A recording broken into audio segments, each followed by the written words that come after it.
Bora então para mais uma análise de carteira. Essa foi uma análise de carteira que a gente não precisou mudar muitas coisas de imediato, mas sim montar um planejamento para o futuro. Isso porque a cliente ela tinha já os investimentos já em outra instituição e com isso não conseguiríamos modificar tudo de bate-pronto. O que acontece aqui? Nós tínhamos uma carteira então onde o planejamento era para começar a utilizar desses recursos em 4, 5 anos ou pelo menos parar de investir. Então, com isso, nós não poderíamos ter coisas a perder de vista, porque a gente não sabe como que seria o cenário daquele investidor. O que acontece, tá? A grande parte do patrimônio estava em previdência, isso em um fundo fechado que a gente não conseguiria mexer, então essa parcela está quase que imobilizada. Aqui na parte de ações, tem algumas ações que não tem e não fazem nenhum sentido dentro de uma estratégia, porque não tinha uma estratégia específica. Em alternativos, eram alguns fundos de private equity, alguns fundos imobiliários setipados, então também vamos estar falando dele no próximo slide. E aqui, fundos de investimento de renda fixa, trazendo também um pouco para a liquidez da cliente. Dentro dessa ideia do perfil de investidor dela ser moderado, alguns ajustes e apresentei algumas alternativas para o capital da mesma. Então, primeiro, que é o básico, a organização dos percentuais em renda fixa. O ajuste básico do que de fato ela precisa de liquidez.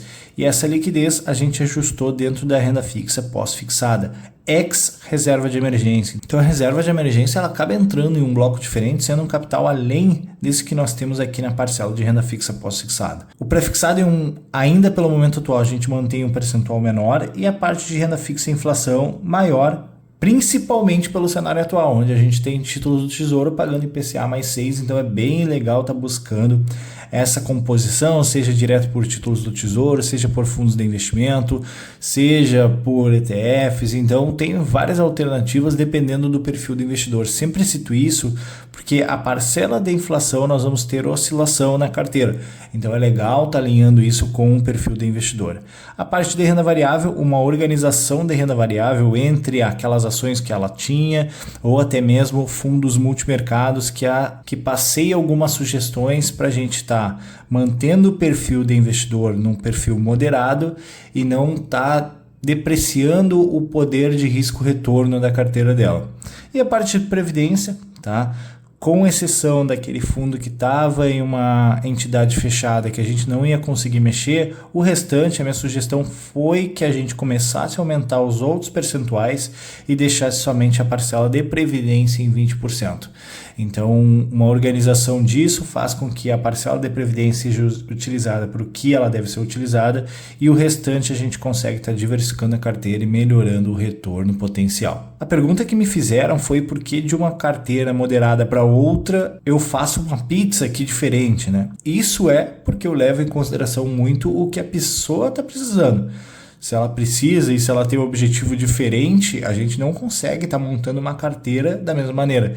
Isso é o que me deixa seguro um pouco pensando nas inteligências artificiais, né? Eles não vão nunca conseguir ser tão personalizado dentro do perfil da pessoa quanto um ser humano. Uma fórmula padrão, uma fórmula de bolo seria para uma pessoa conservadora trabalharmos com 70-30, por exemplo, 70 em renda fixa e 30 em renda variável, ou menos uma moderada, uns 60-40, uma arrojada, uns 75-25, sendo que o percentual maior em renda variável, mas isso é sempre ajustado por causa do perfil do investidor. E é isso aqui que é legal da gente estar falando no semana a semana das diferenças e o porquê cada classe de ativo. Se gostaram desse vídeo, curtam e compartilhem. Se não forem inscritos, se inscrevam no canal. Fiquem com Deus e até o próximo vídeo.